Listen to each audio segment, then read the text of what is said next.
Good morning. Good morning. Good morning. Thanks for coming in. Thanks everybody for tuning in online, you lazy bones. Just kidding. So we're going to talk about the forms changes just a little. Since we're recording this, we actually got dual cameras here. What I'm going to try to do is just do questions at the end, just from an audio perspective, because the people online maybe can't hear it. So please, we'll plan to stay well after and try to answer as many questions as possible. Because I think Kelsey will also be getting questions, but maybe through the chat too. They will? Okay, cool. So as we get started, just kind of an interesting phenomenon that I've noticed being in this business for, I don't know, the better part of 14 years, I think now.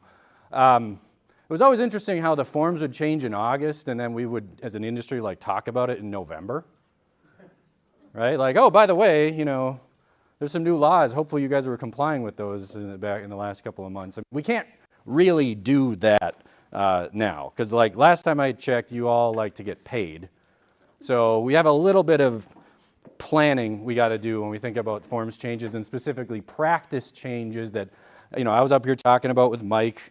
Earlier this summer. I promised I would be back, and here I am. Or actually, they have the actual forms to talk about, but also understand that this is continuing to be still something that is developing sort of the ground under our feet as we move forward, right? How the MLSs and the associations are going to be ultimately be implementing these rules like into an actual rule remains to be seen. NAR doesn't meet till November.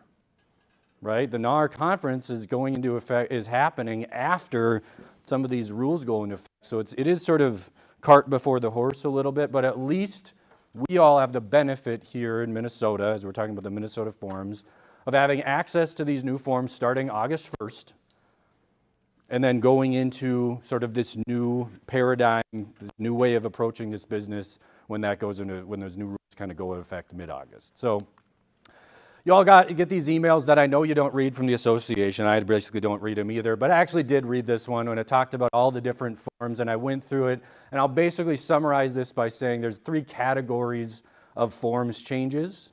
The minor, administrative, really just commas and punctuation kind of basic forms, a little clause or a word here or there that's not really going to change anything for you necessarily.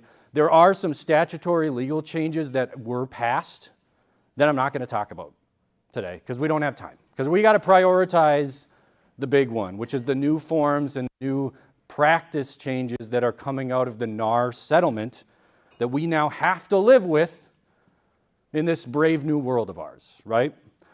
So when it comes to these statutory legal changes, now I'm going to be a hypocrite and tell you that I'm not going to talk about those till November.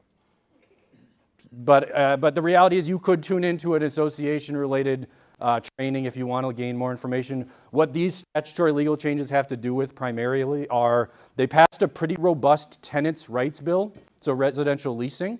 If you're a landlord, you should study up, right? There are some changes that you should know about. There's also some changes that have to do with contracts for deed, and specifically changes to people who engage in repeated sales of contracts for deed. The legislature has always had a big problem with those investor types because a lot of them are ripping people off, so they keep passing kind of more robust rules with respect to those types of contract for deed sellers, not your regular homeowner who happens to sell on a contract for deed. But since those are probably a little less of a priority than, again, your commissions and continuing to be productive and you know, pay your electrical bills and stuff, we're gonna focus on the most important things first, and then we'll come back to that maybe later in November. Now, there is one minor formatting administrative change that I do want to talk about up front because this is my baby. I worked real hard on this in the Forms Committee.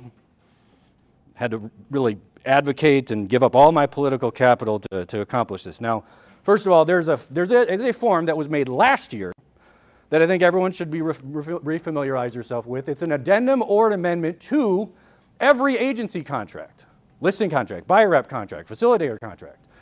So if you have to amend your contract in any way, there's one form. Isn't that nice? Yes. Now, the question is, are you addending or are you amending the contract, right? We get into this debate. Well, is it an addendum or is it an amendment? Which is it? I don't know. Let's call Ed. And there's always someone who wants to be the smartest guy in the room, that the other agent that never sells, but they really think that they're right, that it's an addendum, not an amendment. And I say, who the hell cares? Why are we having this debate? Because of this damn checkbox, right? And so, ladies and gentlemen, I present to you my life's work, the addendum/y amendment. I would like to get rid of as many checkboxes as possible for you all, but the rest of the Forms Committee has this penchant for wanting to create more checkboxes and more options, but at least in this option, it is an addendum. If it's an addendum, it's amendment, it's an amendment. Why waste a millisecond of your time fighting over that? So use this, and you will need to use this, by the way, potentially in the future. So remember that this form is there, and when I talk about going into the rest of this conversation, you may need to remember about this form and use it in the future. If I'm setting your expectations high, I apologize, because it's all downhill from here. The rest of the forms changes get a little bit tougher. If anyone at the end of this conversation says, you know, Ed, I don't know if I like all these forms changes, volunteer. Join me on the Forms Committee. I could use your help. New ideas, fresh blood, all that stuff.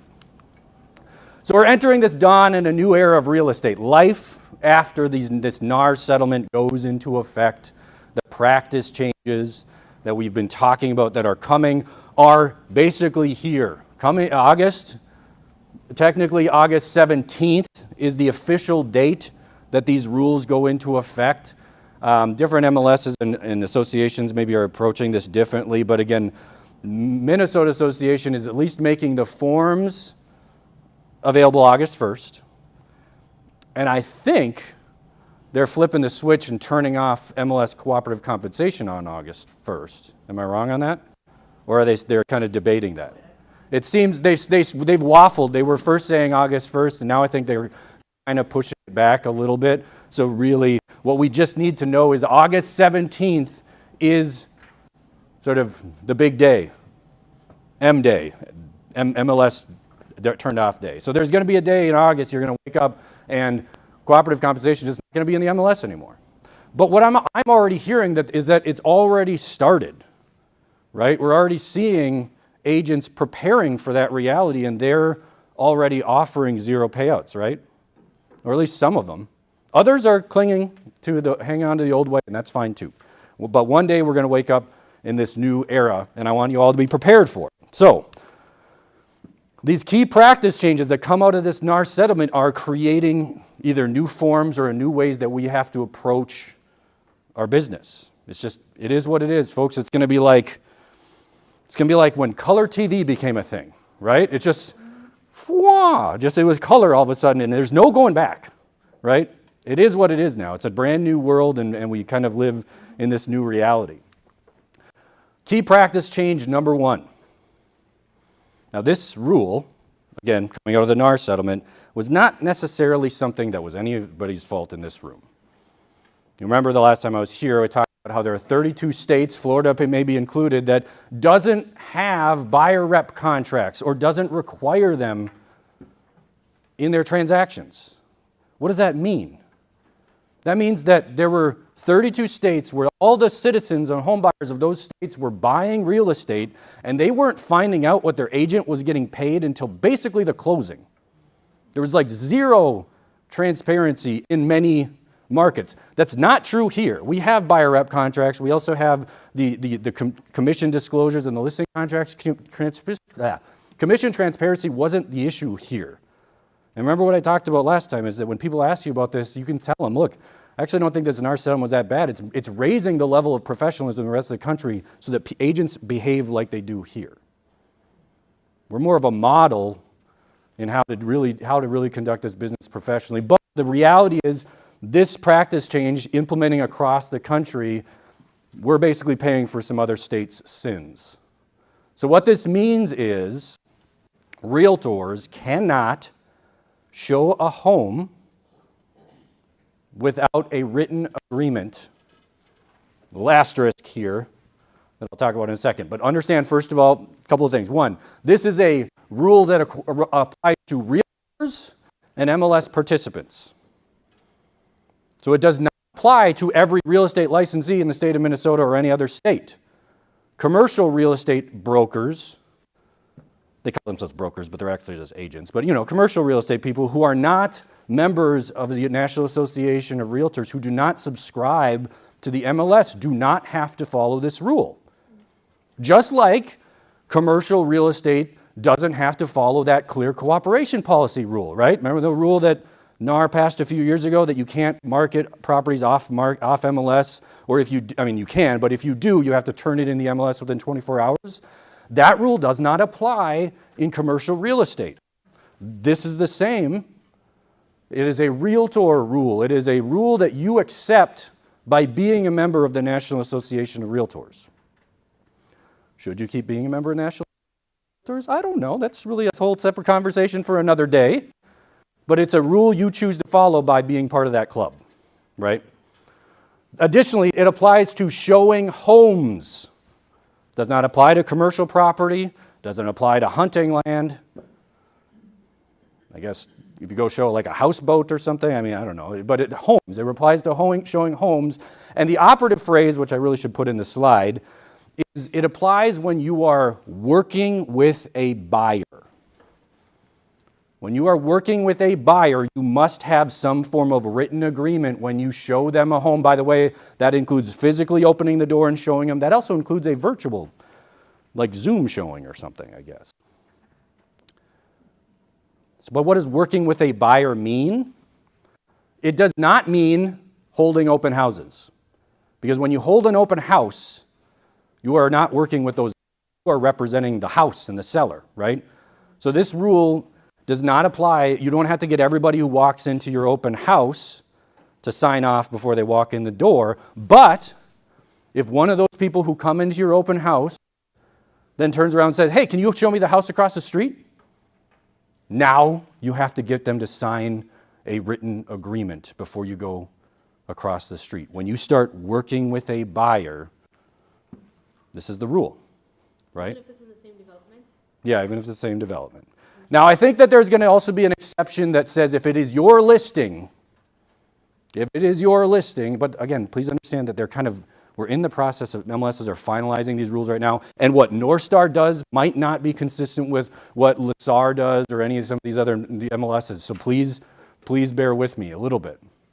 And like if you're licensed in both states, what people do in Wisconsin or something may be different, or in Florida. So please understand that I think that if it's your listing, you are still representing yourself. So even if it's not an open house, if they come to you, you don't have to give them this. But if it is not your listing, if you're chasing in any way, shape, or form the buy-side commission, you're working with that buyer and you're going to need some sort of written agreement. And so, not to do questions, but yeah, okay. We'll do questions afterwards. Well, whatever. Sure. Sure. Yeah. Yeah. We'll have to. Yeah. Homes. Yeah. It's a home. Right. If it's a home, it's a dwelling. So what does this mean? Well, again, we have buyer rep contracts here in the state of Minnesota, so we've always been doing this, right? So if you're the type of person who utilizes a buyer agency contract before you go show homes, nothing changes here, right? Sign a buyer rep contract, then go look at houses. Awesome. If they don't want to necessarily commit to you and be exclusive, do the non-exclusive. Let them date other people. We don't care. But if they sign a non-exclusive buyer rep contract with you, and then they happen to see a house they like and they decide to buy it, then we get paid, right? But we have this idea or this possibility that people call us and they want us to show them a house and we've never met them before. Or it's like your sister's best friend. You're like, I'll just go show them that house real quick. We can't do that anymore. You have to have some form of a written agreement now every time you open up a door. And so that's why, remember it says Zillow came up with that like random form a few months ago. It was like 7 days and whatever, no compensation. That sucked, so I copied it, pasted it, and put it in here, and now it's awesome, right? So in your materials, you see this home tour agreement form that is for us, which could be any form. I know that North Star MLS is also coming up with their own version of this form. Take a shot at tequila before you read that thing. But this at least tries to be as helpful as possible to just get an agreement in place, and an agreement needs to be signed by the buyers, potential buyers. And what this form says is this document basically say, like, I don't want to make you sign this either, but I have to. It's required before I can open the door for you. It's required under these new NAR and MLS rules. There is no fee associated with showing you this house. We have to say that in the form because now under the NAR rules, you have to specify if any compensation is owed under any type of agreement. Now, if you want a different version of this document, by the way, if you want to charge $50 a showing, you do you. I can send you this form and you can modify it. You want to put your logo on it, do whatever the hell you want with it. This is just a starting point. But the point is, I think a lot of people are not planning to charge someone just to open up a door real quick. But now we have to get everyone to sign off on this agreement, which is, by the way, not a buyer rep agreement. It says right in there, but it is not a buyer representation agreement. It is an agreement specifically just to tour a home, which we never needed to do before, but now we do. And it does say that if you decide you want representation, you must enter into a separate agreement, into a buyer representation agreement, that will include the right for the results and you to receive a commission. Right? This thing lasts for 7 days. It doesn't have an address on the top of it for a reason, because it allows you to show multiple homes. Right? So I know people keep asking me about that, but you don't need that. But what you do need is to get them to sign it and you sign it. Right? Now, I also happen to, figure out how to use QR codes. Yeah, thank you.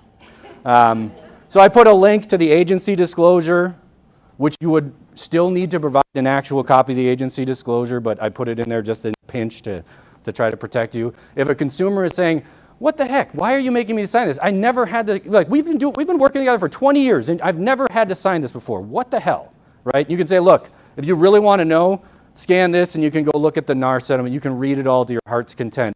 I'm just telling you, I need you to sign this, but this agreement is effectively meaningless because there's no compensation owed and it expires in 7 days, but I need you to sign it before I will open this door. So if we have to sit here on this front porch in the rain, I'm just going to wait until you sign it, right? And eventually they will relent and sign it. Now, this agreement is required because of why. It's not a new rule under Chapter 82.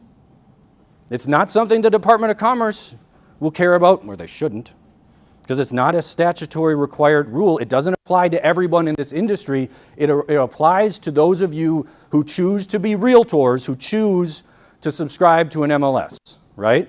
So it's an MLS rule, and maybe it's going to also become like a new realtor, code of ethics provision. But as of now, the entity that is enforcing this new rule is North Star MLS or, other MLSs. So that means this is a rule that applies to you all, not necessarily to RE/MAX results. It applies to realtors. Kind of like how the Code of Ethics requires you to disclose if you're representing your mom, right? You have to make those disclosures about, the personal relationships.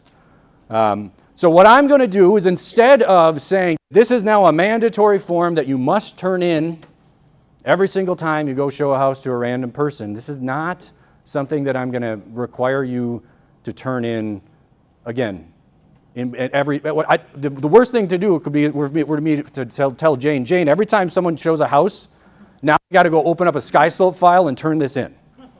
No way, right? Because this rule doesn't apply to the brokers, it applies to you all. So our policy is that you shall retain copies of these signed home tour agreements, because it's your responsibility to follow this rule and maintain proof that you're in compliance. Now, if you end up turning in this agreement turns into an agency relationship, a buyer rep contract, and then you turn in a purchase agreement that you finally get accepted, feel free to turn this in with your buyer rep contract if you want. But what I think you should do is just, if you want, if you don't plan on, if you plan on using this form, which I'm not, by the way, suggesting that everyone must start using this form, because I think you should keep using the buyer rep contract, right? Because, by the way, if you are showing them a house for free, and the agreement says that it's free, and then they decide to write the offer, and then you try to say, well, here's a buyer rep contract, pay me 3%, what are they going to do? They say, I'm just going to go to the listing agent, right?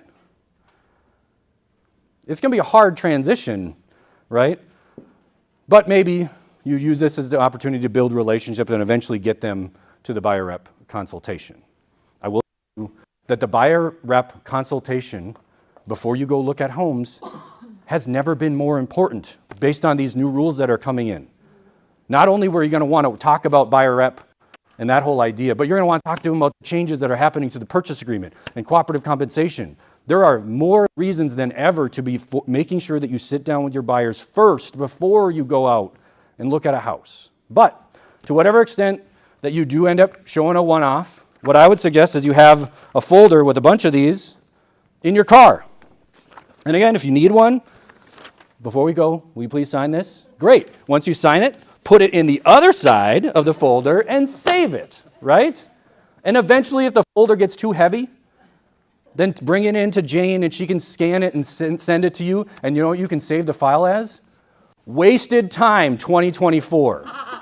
Because these are all the buyers that you spent an hour with who never called you back.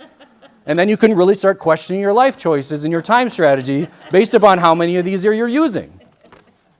But to whatever extent that you need to have this, or if you want to use the North Star form, or if you want to make up your own, you know, it just has to specify the amount of compensation being offered, which is in this case none. But we have to have them enter into this agreement with us before we can open the door. Make sense? Now, North Star MLS, as far as I know. North Star. No, they're not asking for them. Yeah. Right. I don't know. I do not know how they're actually going to enforce this. Are they hiring staff to post outside listings and watch what you sign when you go in?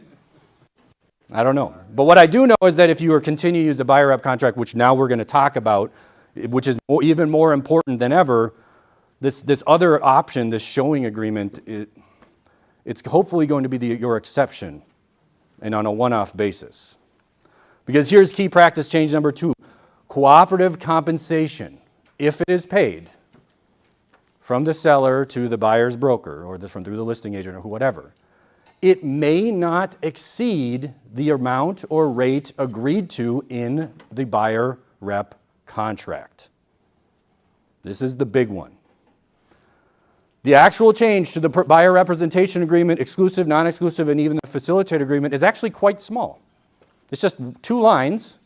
It says that broker may not receive compensation for services provided to buyer from any source that exceeds the amount or rate agreed to in this contract. They took that sentence straight out of the NAR settlement and they slapped it into the contract. But what does that mean? This is a part of the contract now, that RE/MAX results cannot collect more than what is in the buyer rep contract. So by the way, if you write an offer with this, what do you get paid? Nothing. If you write so again, this is the only change to the actual text of the agreement, but that means this section, the broker compensation section, which hasn't actually changed, is now more important than ever. And it will basically never stop being one of the most significant drivers of your business and your revenue moving forward.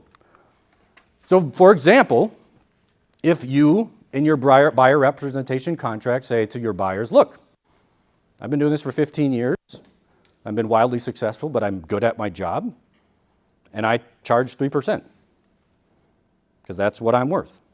You can collect up to, but not more than, 3%, if and when you put a deal together, and we'll talk about how does this look on the the listing side and everything, we'll get to that. But understand first and foremost, the tone gets set in that buyer representation contract. Why is it that all these listing agents decide what you're worth? Interesting, right? I mean, why don't you get to decide what you're worth? Now you do. You decide what you're worth, and you and your buyer agree what you're worth from a compensation perspective, and then you go look at houses. And then we'll deal with the next step when we get to that, when we find a house they want to buy. But if you say TBD, if you say MLS, you're not paying attention to what we're talking about, because MLS compensation is going away. If you say not applicable, if you put a little heart or smiley face or something else, you're worth nothing. You will get paid nothing.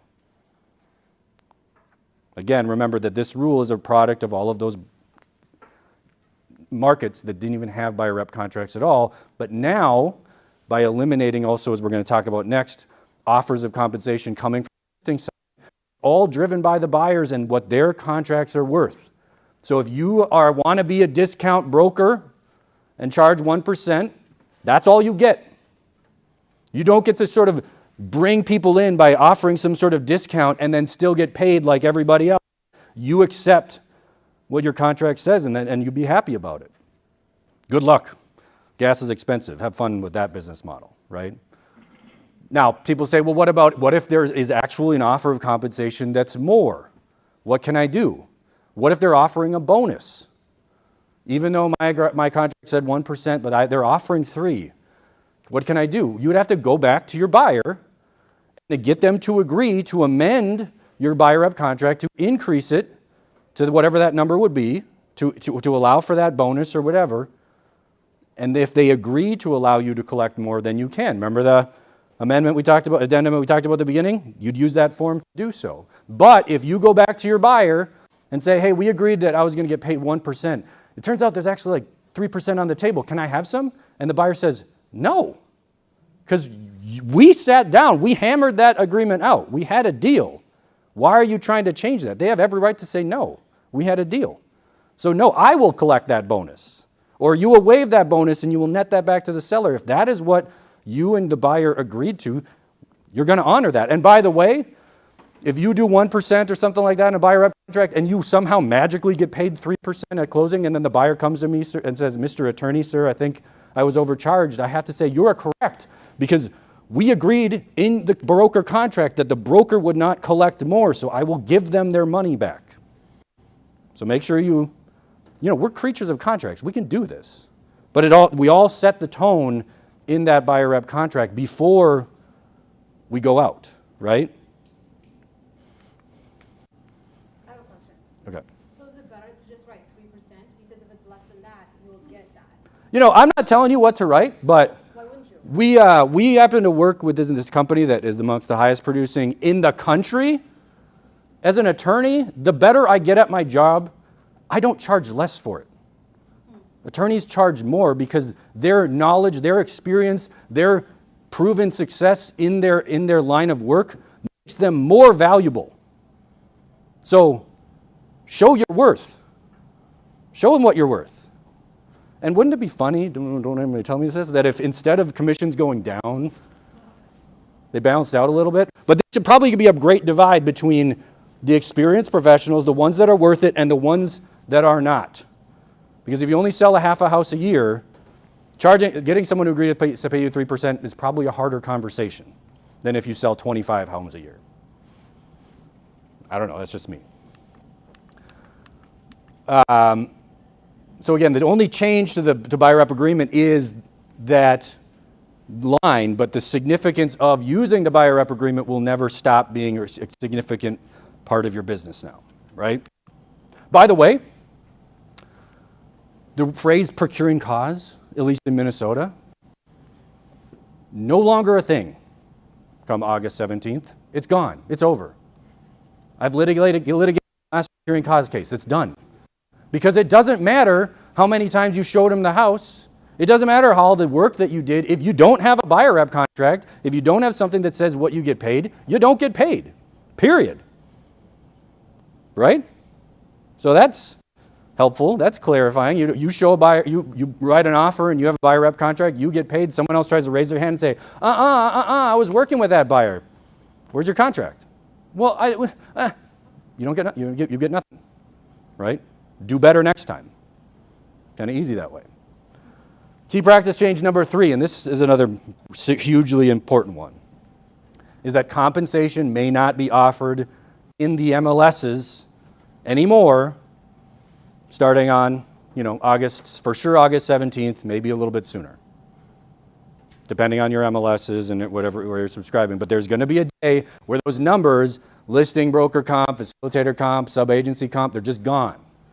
And by removing them, what they're also doing is eliminating all of those rules that we used to enjoy immensely, which was that you just showed up, you wrote an offer, and then at the closing you got paid. It was super easy, right? That convenience is gone. As a result, what it just means is residential real estate is going to sell like commercial real estate always has. That you have to have it in a contract. You have to have it in a written agreement. There wasn't a presumption of it. You had to go negotiate it or ask for it or put it in writing somehow. Just like new construction often has been, right? I mean, remember that a lot of construction is not in the MLS, so there is no offer of compensation. So if you go writing an offer on a new construction deal and you don't put it in writing and then the builder decides, you know what, I don't want to pay you anymore, that was on you. Because you didn't realize, because you weren't looking at it in the right lens. There was no offer of compensation. Now, all real estate's going to be on the same level playing field. There is no presumption, there is no offer of compensation with those legally binding rules that just requires the listing broker to pay the buyer's broker whatever number that they said that they would, right? Which, by the way, makes sense when you consider the fact that even if you did offer a number, the buyer broker can't necessarily collect that number, right? Because of the last rule. You can only collect what you agreed. Now, it is true that compensation can be offered off the MLS. I think we're still working on making it available on our website. If you,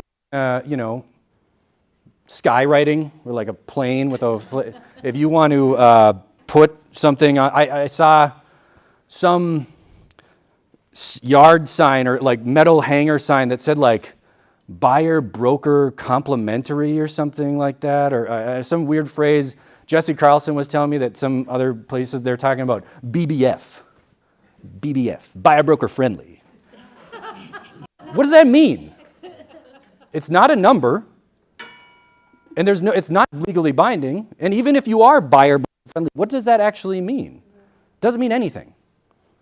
Unless you put it into writing and put it into a contract later, which we'll talk about. But the buyer's agents can only now ask for what they agreed in their contracts. So I could be wrong. This is me getting on my soapbox here and being a little bit opinionated. Even though we can offer it off the MLS, are you going to? This will make more sense when we talk about the listing contract and have to deal with that. But as a practical matter, if it's not in one place, it's everywhere. And I know that there are these websites or people talking about, oh, you subscribe to this app and it's the BBF app and it's going to tell you where, and it's only $5.99 a month. But if some agents subscribe to that one, but not everybody, and some of them subscribe to this one and not everybody in this, how many apps are you going to pay for? Or better yet, how many different websites are you going to look at results and then Edina Realty and then Sotheby's and then the brokers that don't have websites? Or are you going to call every agent before you go on every showing to just ask if they're offering compensation, what it is? Are you going to take that much time to do that? Now, I've been studying you all for a while. And I've observed, and this is no different than human beings in general, that we are lazy. Lazy when it comes to things that are not productive. So if it's not productive to be calling or researching all these listings because you don't know what they're offering, and by the way, even if they're offering a number, it's not legally binding unless you put it into a contract. So are we, as the industry, going to do any of that? I don't think so. And I know there's this Ed Zorn guy, he's a lawyer out of California. I think he's speaking at Inman next week or something. And there are people that are saying, and I've heard rumors that some other brokerages, big brokers, that might be might be considering saying, as a company, we're just staying away from offers of compensation entirely. We're just not going to do it. So maybe from a risk management perspective to try to keep them out of the next lawsuit, I guess. Yeah, did they announce it? So is that going to be the next sort of domino to fall? I just seen Brenda for the first time in like a week, so I mean, we haven't even talked about it yet. But I don't even know that we're going to necessarily go there from our business perspective, because I think human behavior tells me it's just not going to happen. But we'll see. And we'll let our sellers decide what they want to do with cooperative compensation if they want to. So now this leads us into the conversation about our listing contracts, right? Listing, right to lease, and facilitator agreement, but the listing contract. Now, in your materials, you'll see this. These are the changes that the Forms Committee came up for the listing contract. Please know that unlike purchase agreement, which is a document that we all share within this industry, that we can't change that, because then we'd have multiple versions of different types of purchase agreements going out there. That's not going to happen. But please know that we can internally modify the terms of our listing contracts. And matter of fact, I'm planning on coming up with our own version that's different from this. But first, I want to teach you what's here, because this is the standard form, and then we can talk about alternatives in a little bit. But because for me personally, the only way I can read this and think about sitting down with the seller and trying to explain it to him is, you have to recognize that we used to just start with listing compensation and say, let's just say 6%, because we knew that half of that or some amount of it was going straight out the door to the buy side. We just knew, we planned on it. But now, even if we have that number in mind, we don't know how much is going to get paid out to the buy side, because the buyer rep contract determines that. And when we're sitting down signing a listing contract, we have no idea who the buyer agent's going to be, let alone what they agreed to in their contracts, right? So it's really hard for us to start here at the big number, right? What we got to do is jump down to the bottom, and I think the only way to go through this form is skip down to the bottom, go through this with your client, go here, take a shot at tequila, and then come up to the top. So you start at the bottom and talk about cooperative compensation, which actually turns out to be on the next page because of formatting. And I think you say, look, cooperative compensation is this idea that you as the seller, out of your proceeds, pay the buyer's broker. It's been in this industry for a long time. It is still perfectly legal. It's still allowed. And there are many buyers out there who would probably prefer to have it be structured in that way so that they can apply more of their cash and proceeds towards their down payment or whatever else. And by the way, cooperative compensation can benefit you because it ends up allowing the buyer to maybe have a more, favorable loan terms or whatever else. Instead of FHA, they can be conventional or whatever, because they don't have to pay their agent directly. What I would tell you all to do in your listing contracts is have a net sheet. We're going to have a new net sheet, by the way, the new format that has listing broker and buyer broker comp, different lines, so you can break it out. What I would tell you is, look, we start, if you're going to sell your home and hire professionals to do it, all I got to tell you is your costs for selling your home starts at my fee, the listing broker fee. From there, we might add a couple of percentages for the buyer broker comp if they ask for it. And how much they can ask for depends on what their contract says. And by the way, we'll know what that looks like because it'll be in the purchase agreement. Spoiler alert, but we'll get there. And also there might be seller concessions. The seller might also ask you for concessions paid for their closing costs. So the reality is the cost to sell a home could range from, my fee, call it 3%, 4%, whatever, could go all the way up to 9, 10%.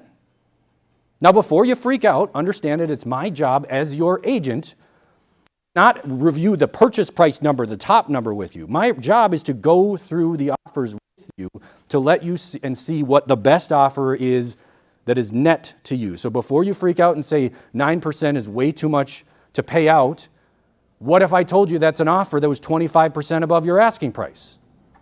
So versus one that has 2% payout, but is at your asking price. So understand that these are just costs that are part of the business.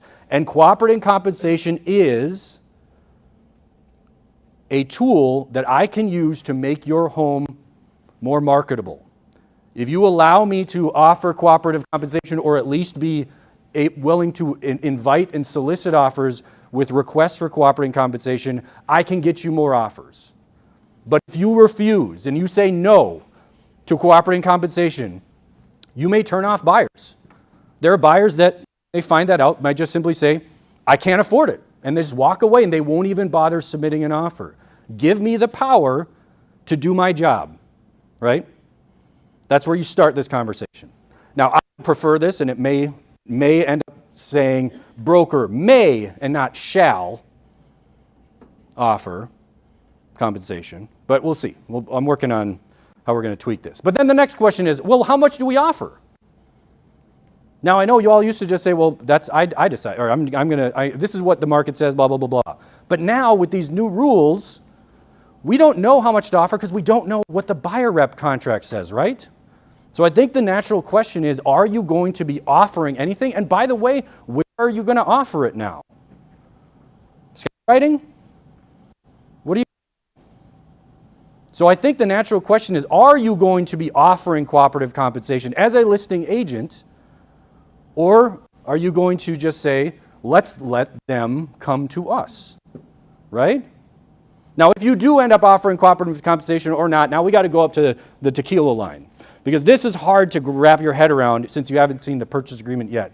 Because what this says is, if seller agrees to pay buyer broker compensation directly, which is not this, because this is going through the listing agent to the listing broker to the selling broker. This has to do with the purchase agreement, which we'll get to.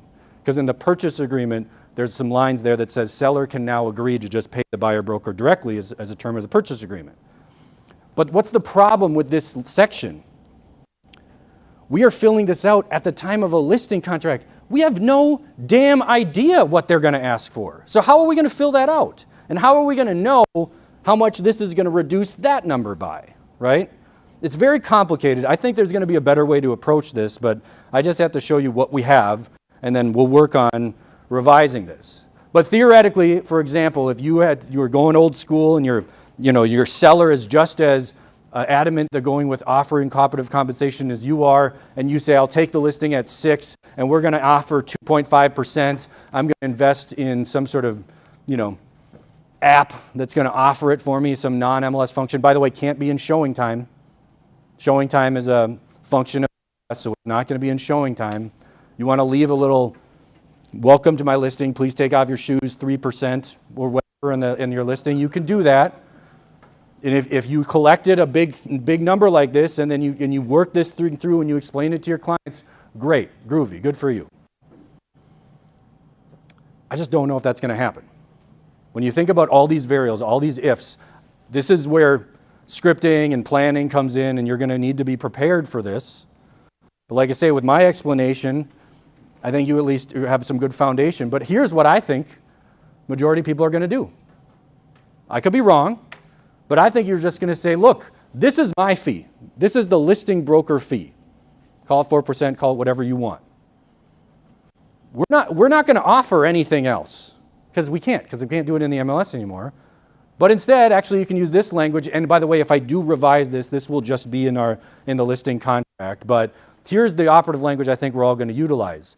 Broker may solicit/invite offers with terms of cooperative compensation in the purchase agreement to be reviewed and accepted by seller. Because we don't know what the buyer broker's commission is, so we're going to just let them come to us. Make sense? Now, that's maybe not for everybody. Also know that this will make a little bit more sense as we talk through the logistics of how we're going to put these deals together. But understand, too, there's this other thing that we got to talk about, which is seller concessions, which we don't offer seller concessions in the MLS, do we? Why not? It's a negotiating tool. If you offer seller concessions in the MLS, you're basically saying the list price is $255 with $5,000 seller concessions. So what's the list price? $250.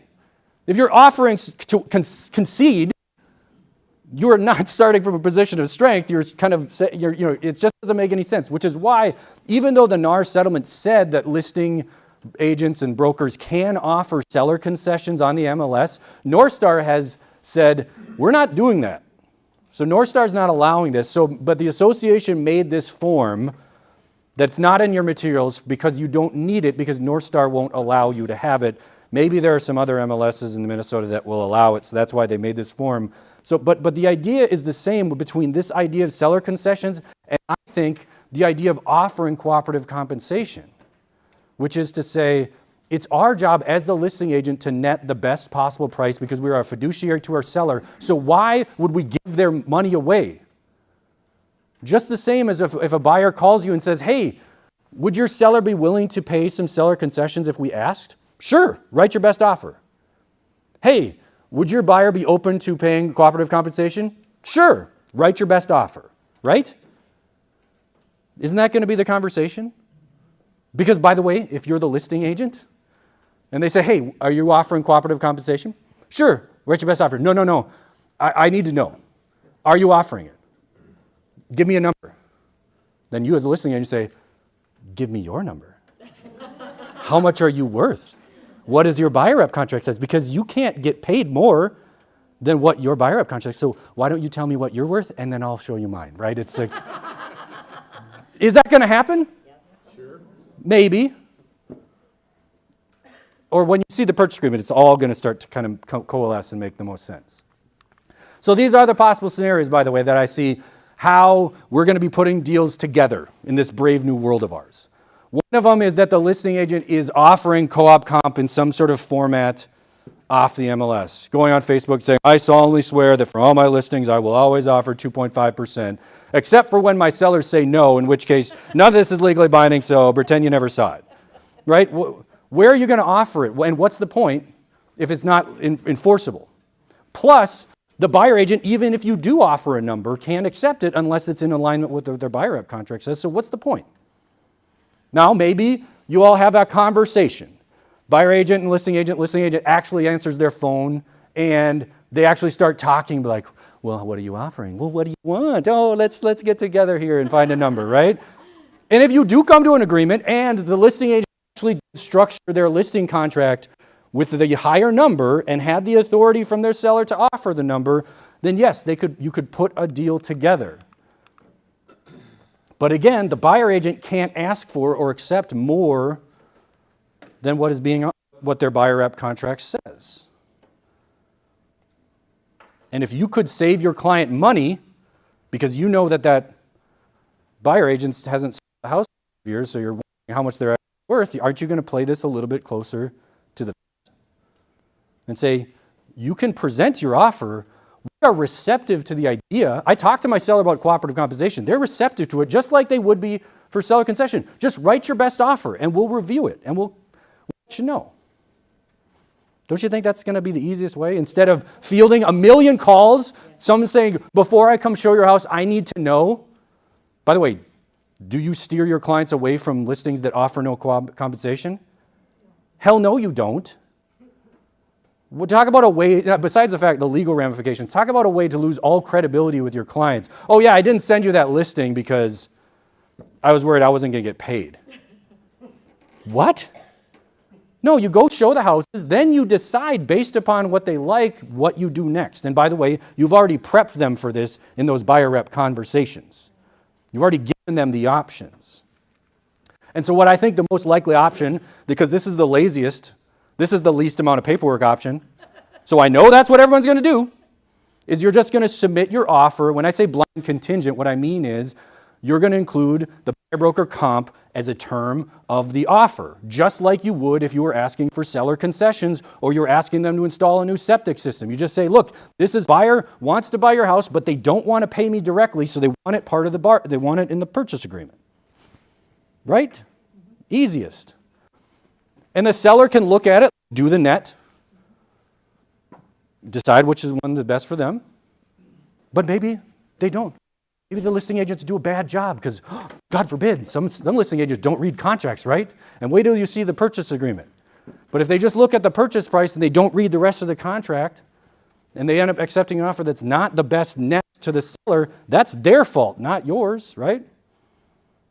Stay tuned for the purchase agreement. But Yep. Here we go.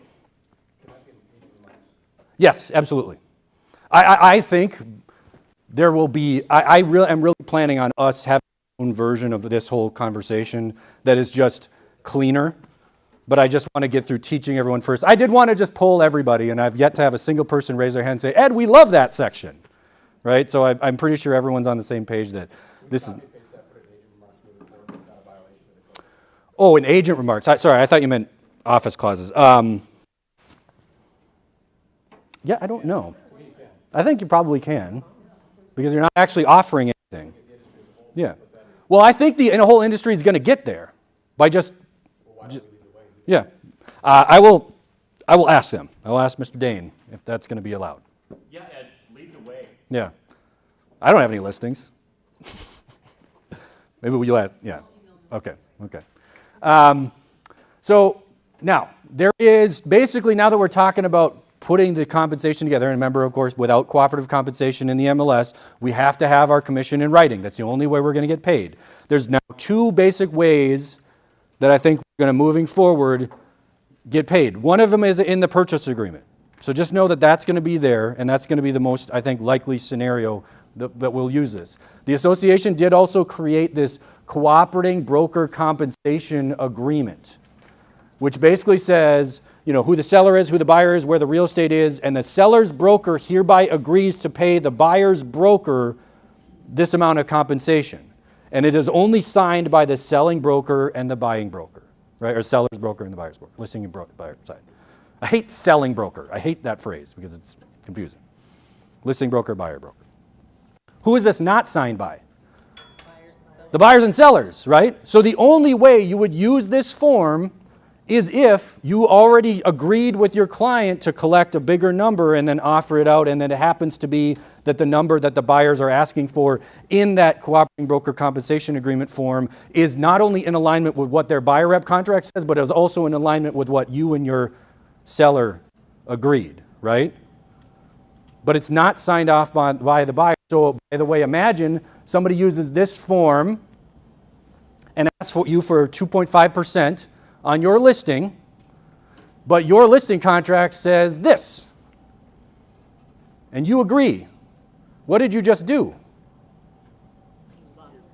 You just gave away 2.5% of your 3% commission because your seller never agreed to that form, and you agreed to give it away. So the only way you could use this again is if A, you collected a large enough sum in your commission contract to start that would pay out that buyer side, even though we don't know what the buyer's agents are going to ask for. And then they ask for you either before presenting an offer or with the offer, and it's all the things align and everything else. Or if you only collected, let's say, your fee, 3%, 4%, whatever, then if they're going to ask you for this number, now you've got to take that and go back to your seller and get them to agree to increase your commission so you can pay this out. Who loves paperwork? Yes. Nobody's going to do that. The only time I can really see this form being used is for the listings that have an offer of comp right now today that sort of carry over in August, and they're still basically there, and you know the listing contract was still for that total number. But in the future, this just seems like way too much work, doesn't it? Now, this could be a form, by the way, one of the reasons why they made this, if you do go old school and you continue to do this, and you collect a 6% and you plan to offer 2.5 or whatever, perhaps you would leave a half-signed version of this form with that number in your listing, so that the buyer's agents could just take it and sign it and return it or whatever, and then you'd have a deal. But even then, we don't know what the buyer agent, what their side says yet. So are agents going to do that? I don't know. What I do know is there's another way to address commission, which is in the purchase agreement. Before we get there, I just want to remind everyone else that I did create that commission modification agreement form, which, unlike this form, gets signed off not just by the brokers and the agents, but by the buyers and sellers. So in this form, the seller is actually agreeing to pay out the commission. Now, this form you can use right now today for any listing that's offering nothing or offering a low payout. And by signing this form, everybody agrees, including the seller, that the listing broker is going to pay the buyer's broker, 2.7 or whatever the number is. But this form is going to run out of steam. It's not going to be necessary come August 1st when the new purchase agreement comes out. So just understand that this is there now, but it won't be necessary in a couple of weeks. So let's talk about the purchase agreement. All those times everyone told you, never put commission in the purchase agreement. Why were they telling you that? Because we had these MLS rules that accommodated for commission, so putting it in the purchase agreement wasn't necessary. It would just confuse and potentially conflict with those MLS rules. Well, now those MLS rules are gone. So everybody who drilled that into your skull saying never put commission in the purchase agreement, forget them. And he listened to me to say, always put the commission in the purchase agreement. Or at least if that's what your buyers want. So the good news is that the purchase agreement has been amended now. It includes a clause now. So you don't need a separate form or whatever. It's in the purchase agreement. It says, seller agrees to pay to buyer's broker. Which means, again, instead of paying the listing agent, seller is paying across the table diagonally, seller to buyer's broker. Directly, some amount of compensation, either a percentage or a dollar figure, which is in addition to any contributions to buyer's closing costs. In addition to. So don't use the seller paid closing cost language and think that's how you're going to get paid. Because this form now says that seller contributions to buyer's closing costs is separate. Use this language now if you want to get paid from the seller and you put it in your purchase agreement. It also has this phrase, this amount is in addition to the listing broker's offer of cooperating compensation, if any, which doesn't make any sense to me because there is no offer of cooperating compensation. If there was anything, there would actually be an agreement to pay cooperative compensation. So this form needs some work. I have to wait a year to deal with it. That's not the real problem with this form, by the way. Remember, you can sign up for the forms committee in November or December. My problem with this form is location. Location, location, location. This language, which could be, if we're talking about, 3% of a $500,000 listing, how much commission are we talking about? How much is that coming out of the purchase agreement? Somebody do math for me. 15 grand? It's kind of a big deal, right? Well, when they decide to sandwich this language, the forms committee, in between the agency disclosures, on page 9, it looks like we're hiding something, doesn't it? Yes, it does. I thought we had in the forms committee agreement that we were going to offer it right after the seller pays, like seller is or is not paying seller concessions, seller is or is not paying commissions, but no. Wow. They wanted to hide it there. I don't know.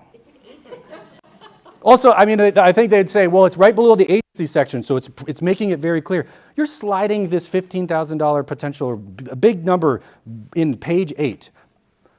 I said to them, guys, ladies, everybody, not trying to gender anybody, but wouldn't it be nice if you were looking at a purchase agreement, and on the first page of the purchase agreement it said the purchase price, and then it said seller concessions, and then it said co-op comp, so that you could do all the math on one page?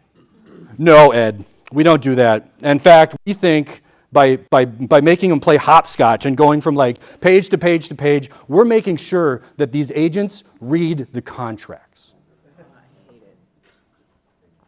And then, by the way, they sit there and wonder, why are everyone doing these cover letters?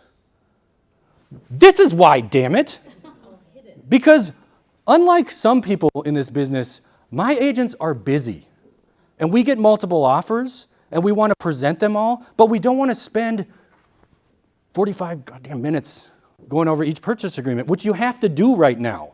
Because you've got to jump from the first page to the third page to the 9th page and then the 12th page just in order to evaluate an offer. Volunteer, Forms Committee, join me. Now, but the language itself is fine. Again, the location, I think, is what's frustrating. But at least when you have these conversations with your buyers, help them understand that we can build cooperative compensation into the terms of your offer. We'll submit your offer. The seller will look at the net. If they don't like the net, counter back at a different purchase price, right? By the way, when we're sellers and listing agents going over with our sellers the different offers and we're breaking this all down, do we comment on what different brokers, buyers brokers are being paid? Do we comment on their business practices? No, we don't. We do not interfere or engage in any kind of negative commentary about what other people charge. Because, by the way, we don't know.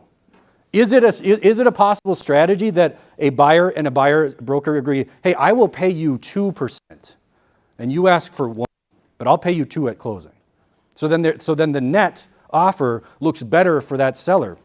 We don't know how the buyer broker commission is ultimately getting paid out. We don't have that clarity. So we don't have the right to sit here and say, wow, this person's asking for this person's asking for that. We don't know what's going on the other side of the table. Certainly not when we're presenting the offers. What we do know is we look at the net. We just do the math, and that's how we demonstrate our value to our clients. Right, Wade? Since the seller is signing this, does this supersede the listing agreement? They've now agreed in writing? This doesn't, well, yes, or it doesn't supersede, but it would be in addition to. So in this situation, if we agreed in our, you don't have to amend the listing agreement if we're using the purchase agreement and the seller signs off. So yeah, if the listing agent, and this is again why I think, again, not laziness, but efficient laziness, listing agents are going to collect their commission, whatever it is, whatever your number is, and then let the buyers ask for what their commission is in the purchase agreement, and you're going to add that together. So my fee was 3%, the buyer's agent's asking for 3%, boom, seller just agreed to pay 6%. But if another offer was asking for 2% or whatever, the seller decides based upon what the net is best for them. You don't see any confusion where a seller says, well, wait a minute, I was going to pay you 3 and then 2, I thought you were going to pay the 2 out of your 3. Well, I guess that depends on, do you have zeros here or not? Right? Because if you go back and say, no, we agreed that this was my fee. We didn't talk about offering compensation to the buyer's agent because we didn't know how much to offer. Because we don't know how much they're going to ask for. So we said we were going to play our cards close to the vest. We talked about my fee, and then we let the buyers come to us. By the way, listing agents, if this is your contract, or if this, or as I say, if this is your contract and the buyer comes to you, what do you charge? Well, if they come to you and ask to be unrepresented, this is what you're getting paid for working both sides of the deal. Obviously, if they come to you and say, be my agent, and you sign them up under a buyer rep, and then you agree in that buyer rep to pay you 2%, now you can collect 6% because you added those two together, right? But you cannot collect on the buy side for anything that you don't have a contract for, right? So whatever this number is, by the way, if you follow what I'm suggesting most people might do, I don't want to push anyone the wrong way, do you. Make sure it's your bottom line that factors in what happens if you are representing or dealing with an unrepped buyer, because that's twice the work. So make sure your bottom line, because by the way, you can always be the hero. You can always agree to take less, but you just can't collect more, right? Yeah, we could do potentially some sort of variable rate thing or something like that says, if an unrepresented buyer, then the problem with, I think the variable rates are easiest when you're coming down, right? I collected at 6, and if the buyer comes to me unrepresented, I will reduce my fee to 4. It's a lot harder to say, I charge 3, but if a buyer comes to me unrepresented, I get paid 4, right? Now you have to explain that to your seller that I get more money now because there's not another agent involved, and it becomes a little bit more complicated. I'm not saying you can't do it. I'm just saying I think the cleanest way is to approach this from the philosophy of what is my bottom line first and foremost, because I can always be a hero and go down, but going up is hard, right? Make sense? Wow, I went through this one fast. I had a lot of coffee today. I do have some time for some questions, so now we can open this up. So when do we need to be careful? I guess I'm a little confused. When do we, you were saying to make sure if they ask for 2.5%, saying we have 3% on What line are we talking about? Go back to 7, right there. Okay, so like, Kind of, I think, That was only if you're using a cooperative broker. oh, so if it's in the purchase agreement, as long as that. yeah, so this line starts to make more sense now that you've seen the purchase agreement, right? Because it says seller agrees to pay buyer broker directly to buyer's broker. So if this line number is the same as what they asked for in the purchase agreement, then this sort of makes total sense. But what doesn't make sense is having this conversation with a seller when you're just trying to get the house on the market because you don't know what the offers are going to be yet. So you don't know what they're going to ask for, right? So we could put, say, if we normally charge 6 and pay out 2.7, we put 3.3 on that line, and then just let, 7 on the bottom line. no, you do 6 and then 2.7, right? But also, now people will also say, well, why didn't it just say, if there's cooperative broker of compensation, then that amount will reduce this number? Wouldn't that have been clean? Yeah, but what if the buyer agent comes to you and asks for 5 on your 6% listing and your seller agrees to it? You agreed that whatever we got paid. I mean, it's hard to do this. I just think all of these different what-if scenarios and all this stuff, and then the fact that the buyer's agent's contracts ultimately will drive what they can ask for and what they're going to get is going to lead. I just personally believe everyone's just going to be doing this. Don't you? Or am I off? Now, this does not mean you are not BBF. It does not at all. And if the buyer ends up asking for 3% and they write a great offer and, awesome, right? Whatever.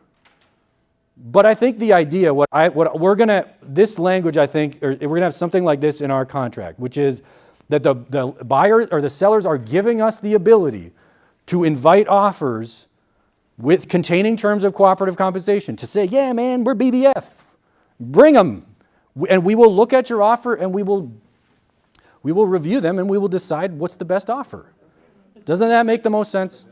Knowing now what the purchase agreement looks like, despite the fact about where it's located, I mean, just the terms, that I think to me that's the cleanest, right? Now, what do we do with our current pending deals?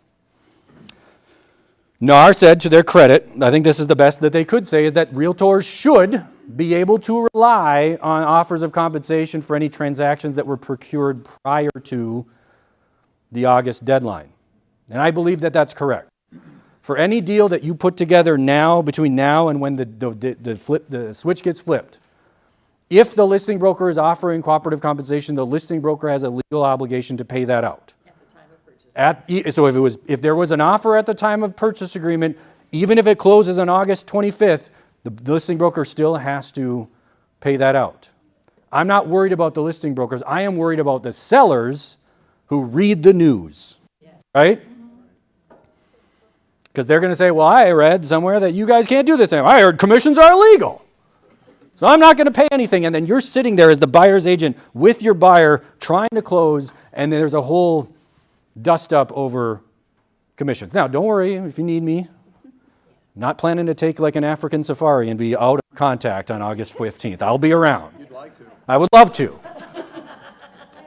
But this is why I created this, and I sent this out with a newsletter, this commission confirmation agreement form. This is not a required form. I'm not saying you have to use it, but what I do think it would be helpful if you're putting deals together now to just use this to have a conversation with the listing agent and say, hey, we're good, right? Or would you like to do we want to have everyone sign off on this? The listing agent says, I've never seen that before. That's not mandatory. My broker won't let me look at that, blah, blah, blah, blah. Fine. I'm just asking. I just want to make sure we're good, that I'm going to get paid at closing because you guys did offer compensation, so you are going to pay me. So you make sure your seller's ready for that. Now, hopefully, again, it's never been a majority of the clients that have ever objected. It's the minority, it's the 10% or less that have been always the problem. Please remember that as we go into this. There's no need to be afraid. Most of your clients call you because they know you're worth it before you even put the contract in front of them. And that doesn't change now. As a matter of fact, all these new rules give you the opportunity to be even more prepared and confident going into these conversations. The ones that are unprepared, the ones that are reading the Inman headlines and freaking out, they are going to stumble and stutter in those appointments. You don't have to let them drag you down. Just be ready for these conversations. But I think being prepared and sort of understanding, and honestly, go through the listing contract, go through the buyer rep contract, practice, practice, practice. I've done this speech a lot. I get better every time. But say the words out loud. Be prepared for it. Because the reality is you do need to educate your buyers that they have to be prepared. I think I've got Mike working on a buyer net sheet. An idea that they can go through with buyers before they go look at houses. These are the different ways your fees, this is the way they could look, right? You might be paying me directly. We might have cooperative compensation. I mean, just as having a dialogue about that, but rather than try to freak them out too much, just make sure say, look, this is my job, is to get you into the best house, and I will give you the options based upon the home that we're looking at, right? And we'll decide based upon that how we write the offer. Now, I know someone's going to say appraisals. Nobody had that question?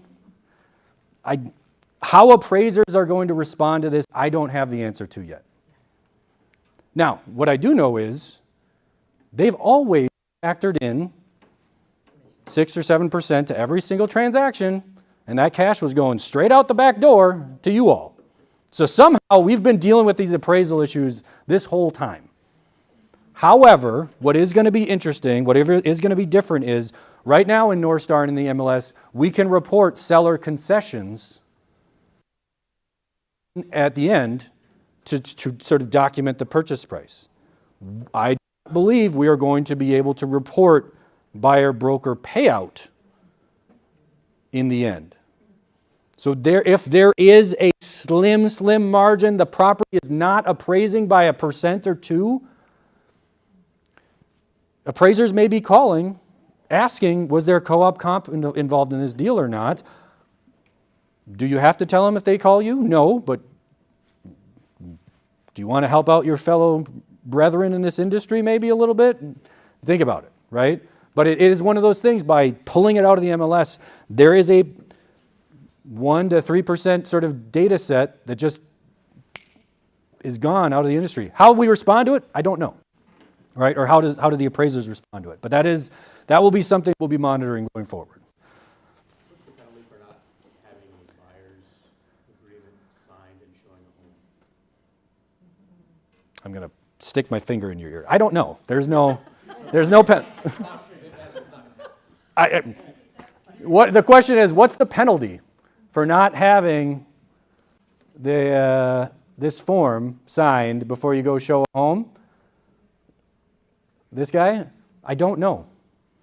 Because the rules haven't really been promulgated yet. I know they're still being sort of bandied out at the North Star level. Will NAR put that into the code of ethics and make it a standard of practice and put a little more teeth to it?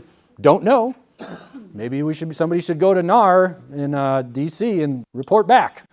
But this is not my permission to just speed because it's an unregistered highway. I do not know how they're going to enforce this to start. Yeah. Yeah. Oh, I'm sorry. Mm-hmm. Wrong word. Yeah. Another kind of member. Two quick yes nos. Number one, is Zillow and Realtor.com considered off MLS? It is not considered the MLS, but they can't get the feeds from the MLS anymore. So you'd have to go to Realtor.com and put it on there. And now that EXP sort of just announced or whatever, I'm very curious to see if other brokerages start following suit. And this one sounds like the lawyers getting the business people in the room and saying, we want to do this again. You want to deal with another lawsuit, whether it be meritorious or not, because I think that they're all reaching the same conclusion that I am, which is just like, I think it's over, but the party's not over. It's just we have to rethink how we're doing this. What's the next yes or no? So you write 3% on their buyer rep, pays out 2.7. Is your closer or is Remax going to charge that 0.03 to your buyer? You got 3, you're getting paid out 2.7. You get paid out 2.7. I would say that's a you question before a me question. Or do you want to do that, or do you want to be the hero and say, I'm not going to charge you extra? Because I would back you up 100% on that. I think Brenda would too. We'll let you as a business person make that decision. But, so you can always, again, determine your compensation, and you can always be a hero and take less. But you can't take more. Sorry, Larry. Did you say agency should accompany this? Yes. I think you still need to be providing the agency disclosure, because that's substantive contact. I haven't vetted this with the Department of Commerce that this QR code replaces the actual document. But again, in a pinch, if you happen not to have a copy on hand, at least it's there. It's something as a backup. But I'm not creating this as and giving you the ability to just say, haha, forget agency. Because Ed said QR codes are cooler. They are cooler, but I'm not going that far. Yes, sir. You said this could be modified, and this is, you're agreeing to show housing for free, but Yep. if you want to do it for $100 for 7 days, who do they make the payment out to? Remax Results or to? You technically have to pay it to you, or to Remax Results, but then we'd pass it on to you. Yeah, but yes. The question is, if you end up using this and charging, if you choose to charge, and again, your compensation has to be specified. So if you are going to charge for something, it would need to go through the brokerage for those services rendered. If that's something anyone is actually seriously considering it, please reach out to me. I just want to spend a few more minutes making sure that this agreement checks all the boxes if you are going to charge for that service. Marta? Yeah. Question, and this might be too detailed for right now, but you mentioned the net sheet is going to be changed. Yeah. So if you use that scenario, the 3% plus broker may entertain offers or whatever. Yeah. Can you add more columns to that? Because when you're having that conversation with Yeah, the seller, that's a good idea. 3%, but they could ask for 2 or 2.5 or 3, so like it could really change their bottom line. Yeah, that's a good idea. We can look into that. I think we're starting with what it is now. Now, please understand too, all these forms are supposed to be available August 1 through Instanet, but the whole industry has to change everything, and it's all basically going through like 3 companies, Instanet, Zip Forms, and like one other. So if, yeah, oh, so she was asking if there could be a net sheet with more columns, basically to allow you to do more math. I'm sure we can make that available, but just also know that if on August 1st Instanet doesn't, that's not our fault. It's because the entire industry is changing, and we will have a specific sort of other repository where you can at least go to get the PDFs of these documents if you need them on August 1st. I know the question also is, what do we do with the listings that we have right now, that are active right now, that continue to be active on August 1st or afterwards? Do we have to change them? No. They're still legally enforceable. Just because some of the rules change does not mean that the terms of that listing contract that you signed in June needs to be changed. But on August 1st or whenever the MLS payouts stop being a thing, or as you're leading up to that conversation, I do think that you're going to want to have a conversation about them and to say, look, the rules are changing a little bit.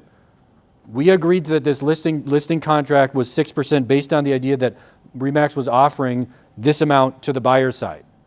When those rules change, I want you to know that we will address that whole component in the offers.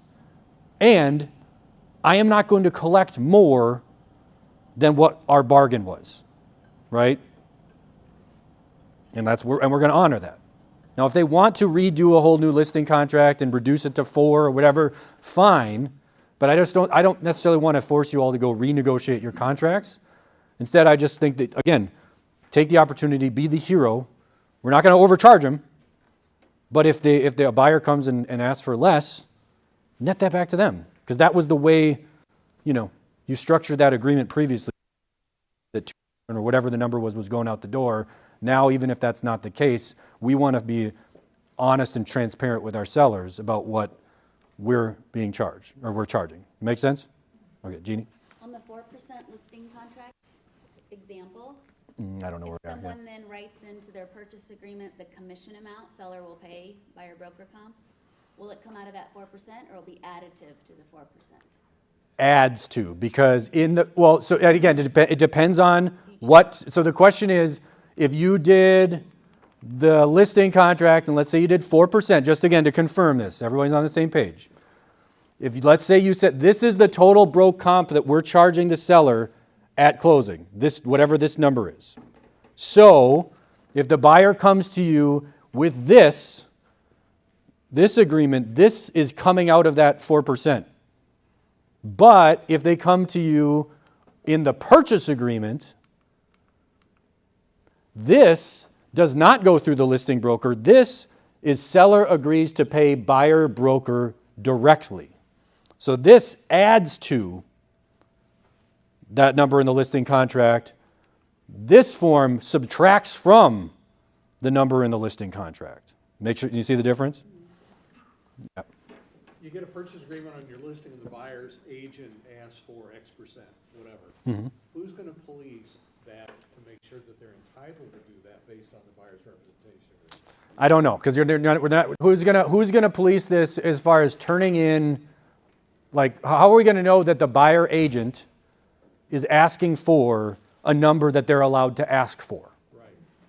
Well, I would say the buyers should be policing their agents to a certain extent, but also if it's in the buyer contract that the broker may not charge more than or collect more than what was in their buyer rep contract, and then the broker and the agent breach that contract as a fiduciary to their client, I think the Realtors Association, I think the Department of Commerce would have an opinion on that. I think the plaintiffs' attorneys of the state of Minnesota would have a damn interested opinion on that. So while there are some of these rules that it's not necessarily clear what the enforcement mechanism is, the fact that when we're talking about the buyer rep contract, it was in the buyer rep agreement as a term of the agreement, we are not going to breach our contracts when we have a fiduciary duty to our clients, right?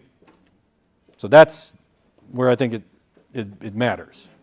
And no one should want to be the test case guinea pig for that problem. I sure as hell don't. I just think for the agents that don't understand. Oh yeah, well, there's going to be some pain. There's going to be some deals. By the way, if you're a listing agent and you charge your whatever your number is, 6 or 4 or whatever, and after August 17th, there's no more offer of compensation, and a buyer agent who doesn't know what they're doing, who's not paying attention, writes an offer and leaves these things blank, and in their buyer rep contract or whatever, or they don't even have a buyer rep contract, or it says zeros or whatever, or their buyer's not prepared to charge them, they're not getting paid. We're not paying them.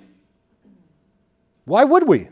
There's no offer of compensation anymore. There's no agreement to pay them, and if these numbers are zero, they learned that lesson. Don't do better next time, right? But I think it's not our job to question it, because if a buyer and their client, the buyer's agent and the buyer have an agreement that the buyer will pay the agent directly, then that would be a perfectly valid reason for them to write this at 0 and not ask for anything. So it is not your job to do their job.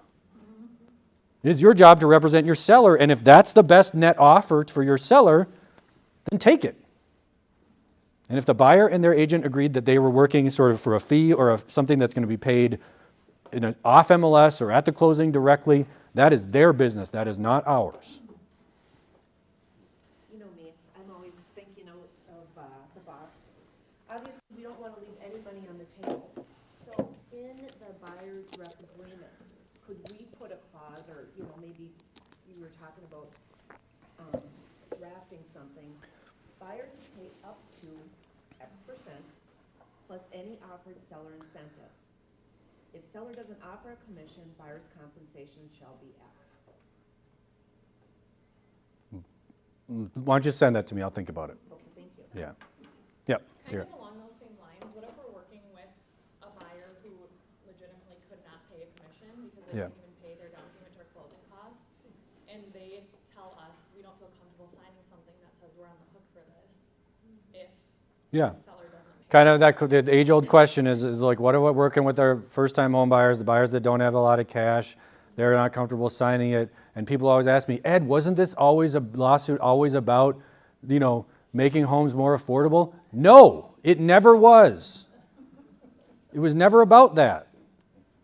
The commission lawsuit was always about transparency for what the listing side, the sellers were paying to the buyer's agents. But nothing about this was about affordability. Nothing about this lawsuit and what the plaintiff's lawyers were trying to accomplish was to make it easier for home buyers to get into homes. So yeah, we got a problem here. And if you want to get creative, if you want to set them up on a payment plan to pay your commission over time, I can help you with that. If you wanted to waive some commission and say, you're going to be in this house for 5 years, so we're going to sign a listing contract right now that's good for 10 years, and I will sell your house, sure. You do it, I mean, if you want to get creative, we can get creative in a way that's legal. But, the short answer is, will this affect affordability? It sure will. I mean, it's not necessarily designed to be, good for first-time home buyers. We just have to help them find a house that works for them, right? Just explain it to them as like most of the time the seller would be willing to pay. I think especially to your sellers, where first-time home buyers or lower income, lower cash buyers are gonna probably be in the market for it, then making sure, that's where we might still see agents wanting to offer cooperative compensation or do something because they know where the buyers are coming from, right? But will this lawsuit make it harder for the Davids to compete against the Goliaths and Blackstone and stuff? Yeah, right? This is America, right? It's always, the corporations always have the upper hand. That's our job, is to help try to get our clients to win, right? And being creative, approaching it however we can. I'm all for creativity, and there's a lot of room for this. But I think that the reality is it's for the professionals who understand the way the tides are shifting here and can be prepared for it. Question in the back there? So my question was, like first-time home buyers that really are closing in on fumes, if you agree to take payments over time, is that allowed by RE/MAX? Does it get paid through RE/MAX? How do you? We'll do it if we have to, for sure. I mean, we can set up some sort of payment plan or structure or something like that. Excuse me. Mary's not going to be happy with me. What's our capability? Like, Huh? Can we collect a credit card? Are we going to be collecting a check? What's our capability? I mean, I'm more inclined to do the long-term listing deal than anything, don't you? I mean, then you secure it. Not be doing this in 10 years. Yeah. Well, yeah. I feel like, at first I thought this was like a really scary bad thing, but part of me thinks like, this sounds horrible, but maybe we could like make more money, right? Like I feel like it's less awkward for a listing agent to go to a seller and say, my fee is like I would always say 3.3%, but Yeah. I frame it as like 6%, right? But now I could go to them and say, my fee is 4%, let's see what the buyer's agent has. Yeah. I mean, how many sellers are going to be completely stoked when you slap a 4 in front of them? Right, versus a 6 that they're dealing with? In all transparency and fairness, we are not telling them that this is for sure the total number, but I just want to be clear that this is where we're starting. And you get to decide, based in the terms of the purchase agreement, what you ultimately end up paying. Do you end up paying cooperative compensation, and how much? You get to decide that in the purchase agreement based upon the offers that get presented, right? So, but again, yeah, this could end up making some agents more money. It could end up making some agents less. That's the point. The point is to make commissions market rate. And what your market rate is different than what their rate is. So yeah, KS is a ladder. I was going to say Results has a long history, and it's one of the reasons I joined Results. But and Edina Realty and Colo, the larger brokerages who have kind of dominated the Twin Cities, of maintaining the integrity of, let's just say, the 2.7. Yeah. But that's kind of the shifted down. It used to be 3.15, and of course it's 55-45 split, yada yada yada. But my point is that I think, especially for ones that have been in the system a little longer, it's easier because they've been trained properly to think, to justify, I've got to make sure I've got a 2.7 margin in there so that I'm not showing a substandard co-op. Because I want to make sure that my seller is having a reasonable co-op. Because the sellers that I talk to, when they hear about this stuff, of course, they have lots of, horrific, questions because they're, leading up, if it bleeds, it leads. But they, in the end, they ask, well, what's typical? What's a reasonable percentage? Yeah. What do you think, Steve, is a good percentage? So they're coming back to us anyway. Sure. So we're just raising our game in a different area and just enhancing what we've already known. Yeah. And I do think the Bob's Bait and Realty, those types of shops, they're going to race to the bottom already, and they're already there, and that's okay, and that's not an issue. But I think the larger brokerages will continue to maintain the integrity of the system, and I think it will bear out, fruit for sellers to get more money. Mm-hmm. In the end, given everything else equal. And by the way, one last thing on the appraisal issue. There's actually more margin than you think, because you take FHA and VA. It's 6, Right, you get another 4 or 6% plus another 6 or 7% commission. So the appraisers are sliding a scale of 10 or 12 or more percent already. Mm-hmm. And they're doing, last time I checked, I don't recall any houses having appraisal problems. Sure. Well, we need to knock on Yeah. wood. Yeah. So, I've had 3 in the last 3 weeks. There you go. yeah. So I'm just saying, Yeah. maybe the ones I should have had, you're having. But my point is that I think that's the other, there's room for that in the industry, and the industry has to absorb it. Right. Because they know they do, because the Department of Justice put us in this, NAR and the Department of Justice put us in this pickle. Yeah, and so, the day that the NAR settlement was announced, Mike, Brenda, and I all got together and we're like, okay, well, we can't continue to hold firm on that sort of results policy of we offer this, because it was over. Even though the rules weren't, it was just it was over, right? And so I don't know what the other brokerages are going to do. For anyone, this is not a discount service contract. This is your listing fee, right? And we empower our agents here. I don't know what the other brokerages to make your business decisions about your compensation, right? So you determine, you have the authority to exercise your discretion on what this listing contract looks like and on what the buyer rep contract looks like, right? And we're not setting that standard, because that's the whole point is transparency. But that also is, if I said the standard is 2.7, I'd be taking away the opportunity for you all to charge more if you're worth it. But if other agents or brokerages are not, and if there is a race to the bottom, so be it, right? I think when you talk with your sellers and they're wondering, well, what should we offering? What should, like, what's the market standard? I think that's a valid question. Or what is typically done? You need to be prepared, at least initially, to say, well, what's typically done? I can't answer that because this just happened. This is right now, real time, unfolding. So ask me that in a couple of years. Ask me that in 6 months. I don't know what's typically done, but what I do know is the best thing for you, Mr. and Mrs. Seller, this is my fee, and you will be able to see and understand when the offers come in what, if anything, is getting paid out to the buy side. And you can then make the decision based upon what's next for you, which offer you're going with, right? So at the end of the day, I don't know that these new rules are actually going to make you more money than you would if you sold your house in July. But what I do know is when you look at your offers, you'll have the opportunity to make the best choice for you.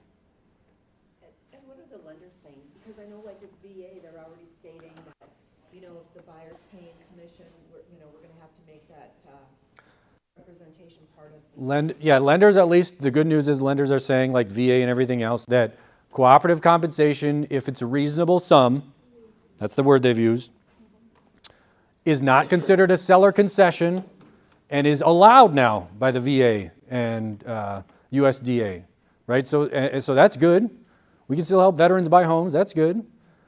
But I don't think they're really saying anything else about it, because they are also just going to watch and see how this plays out for a while. Bob? And I appreciate the structure of the crew here. It seems like we're downplaying, okay, in the next 6 months, rates go down a little bit, the inventory still, we're going to have a lot of competing offer situations. Yeah. So I'm envisioning, okay, I'm going to say this purchase, and, we've got 5 offers. Seems like we're, just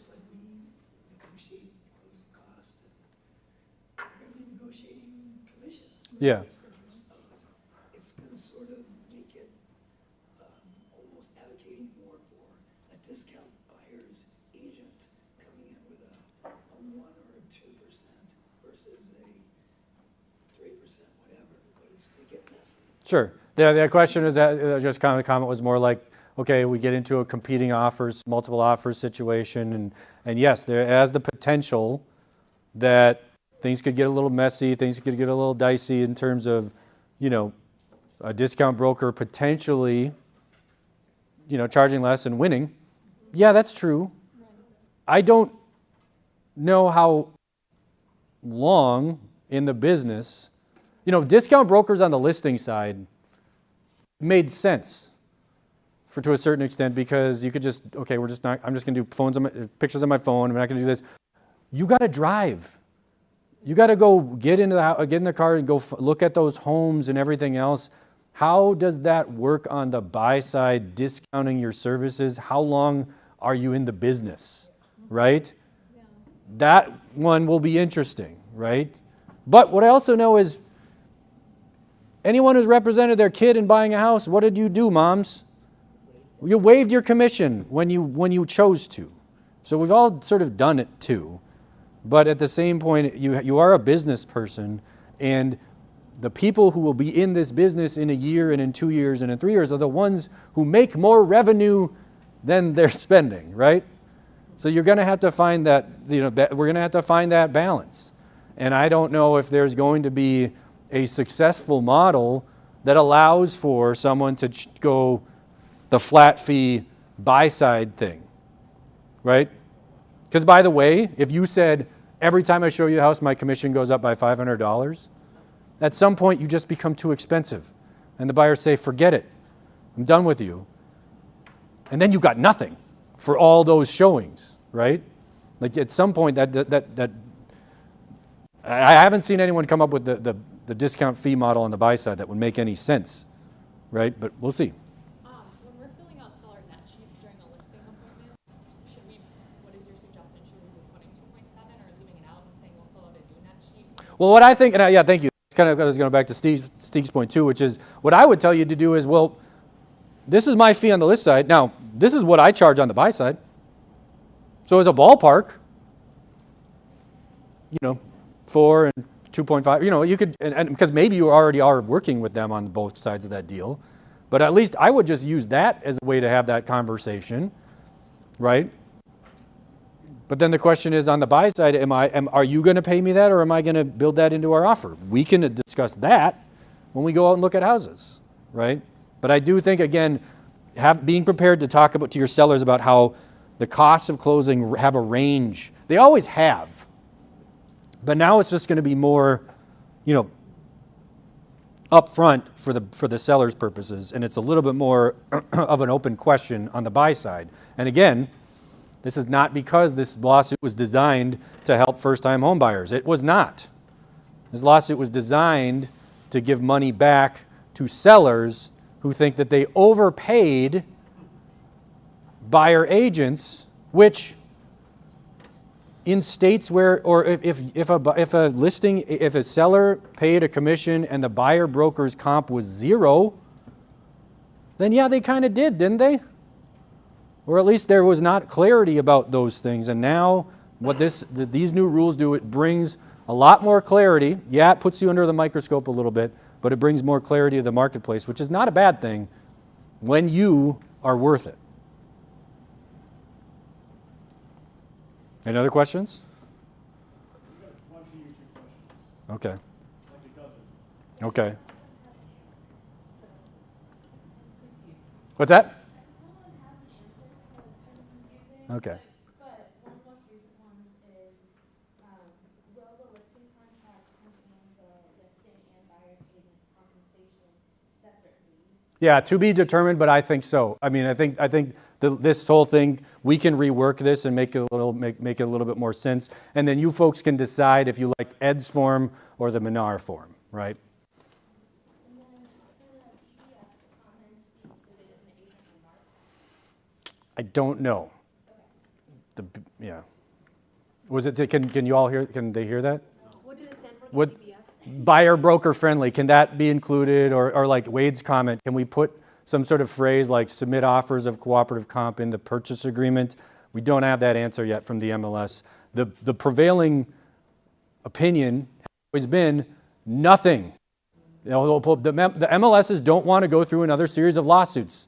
They barely made it through the last round, so they're probably going to say no, right? But we'll see. Another one, when arriving at closing, the buyer says that they don't want to pay the commission, or that they don't agree with us. Does it just not close, or is there any sort of enforcement? So if the buyer says that I will pay you directly at closing for your services rendered, and then they show up at closing and they forget the check and they say, you know what, no, I'm just not going to pay you. Job security for me, baby. We'll sue them. I mean, we had a contract, we had a deal, and if they're not going to pay us, I mean, we're just going to have to go that route. Now, that is not ideal at all. It's maybe too much work for me to deal with. It is that would be the natural result of that scenario.